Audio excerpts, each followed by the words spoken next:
नमस्कार दोस्तों, कैसे हैं आप सब। मैं आशा करता हूँ सब ठीक होंगे। तो इस वीडियो में मैं आपसे अपना ओपिनियन शेयर करूँगा कि मैंने एक्चुअली ऑटोमेटिक गाड़ी क्यों ली। तो चलिए शुरू करते हैं इस वीडियो को। तो सबसे पहले अगर मैं बात करूँ तो ये देख लेते हैं कि ऑटोमेटिक वेरिएंट्स कौन कौन से होते हैं एंड किस किस गाड़ियों में जनरली आते हैं।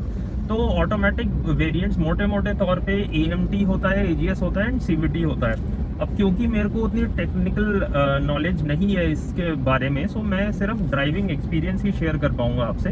तो इन सब में से आपको ड्राइव करने में सबसे ज़्यादा मज़ा आएगा CVT में, बिकॉज वो एक्चुअल ऑटोमेटिक है। बाकी AGS एंड AMT ये सेंसर बेस्ड होते हैं कि आपकी स्पीड के अकॉर्डिंग गियर जो है वो चेंज होता रहता है और एक सेंसर लगा होता है इसमें।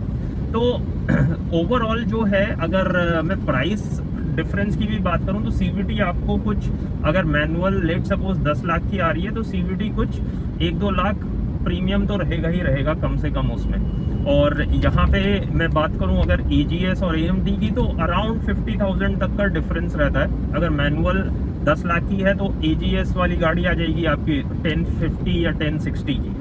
और इनका जो मेंटेनेंस है AGS AMT का, वो ऑब्वियसली थोड़ा चीपर रहता है फिर, क्योंकि उतनी ज़्यादा कॉम्प्लेक्स टेक्नोलॉजी इन्वॉल्व नहीं होती। और CVT में थोड़ा एक्सपेंसिव हो जाता है मेंटेनेंस।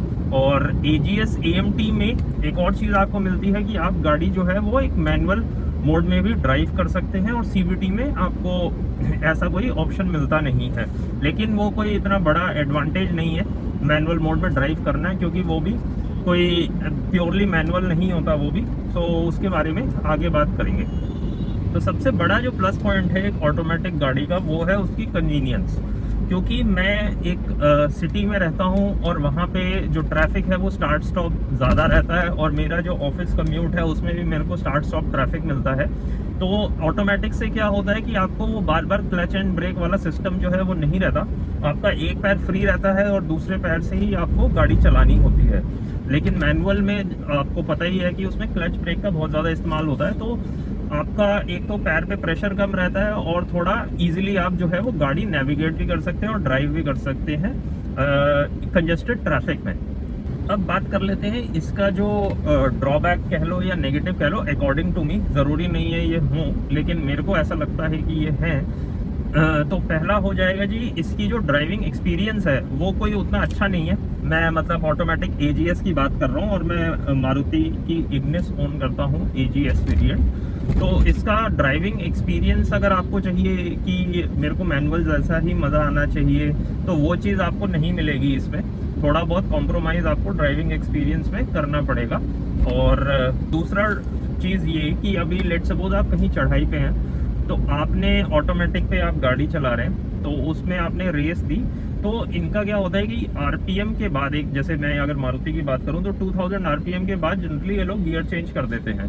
तो आप जब चढ़ाई पे चढ़ते हैं तो आपको लोअर गियर्स ही ज़्यादा यूज़ करते हैं। लेकिन इसमें क्या होगा कि जैसे ही आप चढ़ेंगे, मतलब आप रेस देंगे, तो ये क्योंकि इसका RPM बढ़ जाएगा तो ये फर्स्ट से सेकंड पे ले आएगा। लेकिन आपको उस टाइम तो गाड़ी फर्स्ट पे ही चाहिए, या फिर सेकंड से वो थर्ड पे ले आएगा। तो मेरा कहने का मतलब ये है कि आपको लोअर गियर्स पे गाड़ी चाहिए, बट क्योंकि आप रेस देंगे ऑब्वियसली ऊपर चढ़ने के लिए, तो ये गियर जो है वो अप शिफ्ट कर देता है। तो उसमें बड़ी दिक्कत आती है। उस केस में क्या है कि हम इसमें जो इनबिल्ट मैनुअल मोड होता है वो यूज़ कर सकते हैं, और मैनुअल में गाड़ी जो है वो आप चला सकते हैं इस केस में। एंड सिमिलरली हाईवेज पे भी आपने ओवरटेक करना है या आपको स्पीड पकड़नी है, आप 5th गियर पे है, तो ये ऑटोमेटिकली उतनी तेज़ जो है वो पहले इसको डाउन शिफ्ट करेगा 5th से। अगर आप 100 पे भी चल रहे हैं तो अननेसेसरी अगर आप तेज़ पेडल दबाएंगे, कई बार हो चुका है, मतलब हर बार ही नहीं होता, लेकिन उसमें क्या होता है कि 5th से वो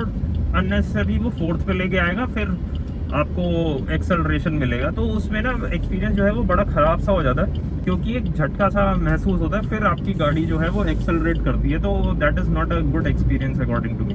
अब बात कर लेते हैं जो इन गाड़ियों में मैनुअल मोड मिलता है वो एक्चुअली है क्या।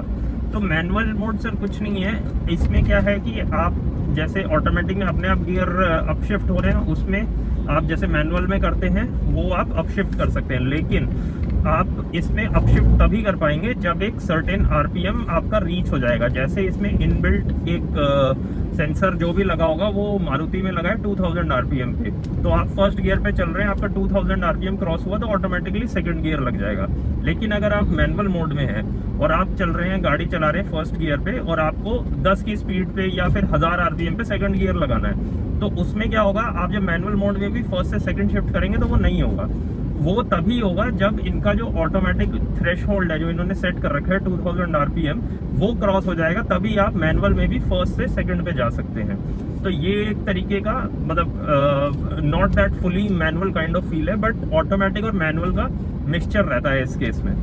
तो अगर मैं इन सब चीज़ों को सम अप करूँ तो मैं ये कहूँगा कि अगर आप ड्राइविंग के एंथुजियास्ट हैं या फिर आपको ड्राइव करने में मज़ा आता है और आपको मैनुअल से कोई प्रॉब्लम नहीं है, तो आप मैनुअल पे जा सकते हैं अगर आप AGS या EMT वगैरह देख रहे हैं। क्योंकि जो AGS EMT बंदा जो देखता है या फिर कंसिडर करता है, तो उसमें उनका एक कन्वीनियंस फैक्टर भी जुड़ा ज़रूर होता है कि जैसे सिटी ट्रैफिक में उन्हें चलानी है तो उसमें उस केस में सेंस बनता है कि आप ऑटोमेटिक या फिर इस टेक्नोलॉजी की तरफ जाएं। लेकिन अगर आपको उससे कोई दिक्कत नहीं है, स्टार्ट स्टॉप ट्रैफिक से या फिर मैनुअल में ही चलाने में मज़ा आता है आपको, तो आप मैनुअल भी ले सकते हैं। मतलब ये मेरा ओपिनियन है। CVT के बारे में, क्योंकि मैं कोई गाड़ी ओन नहीं करता, तो CVT के बारे में मैं कमेंट नहीं करूँगा। मैं AGS और हाँ, जैसे मैंने 2-3 गाड़ियाँ चलाई थी, हुंडई की भी चलाई थी, टाटा की भी चलाई थी और मारुति की भी चलाई थी, ऑटोमेटिक वेरिएंट। ऑटोमेटिक में मैं बोल रहा हूँ AGS और AMT की। तो उसमें मेरे को थोड़ा हुंडई का बेटर लगा था, जो उनका AGS सिस्टम है या AMT जो भी कहते हैं वो, as compare to this. But हाँ, आप देखो कन्वीनियंस फैक्टर तो रहता ही है और उसी के अकॉर्डिंग ही मैंने भी गाड़ी ली। और आपको बता दूं कि मेरे पास ऑलरेडी एक मैनुअल है, तो the decision becomes much more easier कि आपके पास एक तरीके की गाड़ी है और आप दूसरी गाड़ी ले रहे हो, तो you have at the back of the mind कि हमारे पास मैनुअल तो है ही। तो अगर आपको भी सिटी ट्रैफिक वगैरह में चलना है, स्टार्ट स्टॉप ट्रैफिक है, तो आप ये गाड़ी नो डाउट कंसिडर कर सकते हैं। और अगर आप ड्राइविंग एंथुजियास्ट नहीं हैं तो आपको इस गाड़ी से कोई भी प्रॉब्लम नहीं होगी, ऐसी कोई इसमें दिक्कत नहीं है। तो आशा करता हूँ मैं कि ये वीडियो आपको पसंद आया होगा और कुछ यूज़फुल इन्फॉर्मेशन इस वीडियो से आपको प्राप्त हुई होगी। अगर हाँ तो प्लीज़ इस वीडियो को लाइक करें, अगर नहीं तो प्लीज़ डिसलाइक भी कर सकते हैं। और चैनल को प्लीज़ सब्सक्राइब करें एंड जो बेल आइकन है उसको ज़रूर प्रेस करें, उससे आपको नोटिफिकेशंस आती रहेंगी। और अभी भी ज़्यादातर लोग जो हैं वो वीडियोस देखते हैं और सब्सक्राइब नहीं करते, तो that is okay, that is their own choice. But I am just requesting कि अगर आप लोग सब्सक्राइब भी करेंगे, वीडियो देखेंगे, तो मेरे को भी थोड़ा बहुत बेनिफिट होगा उससे। So that is all for now. तो नेक्स्ट वीडियो तक के लिए धन्यवाद।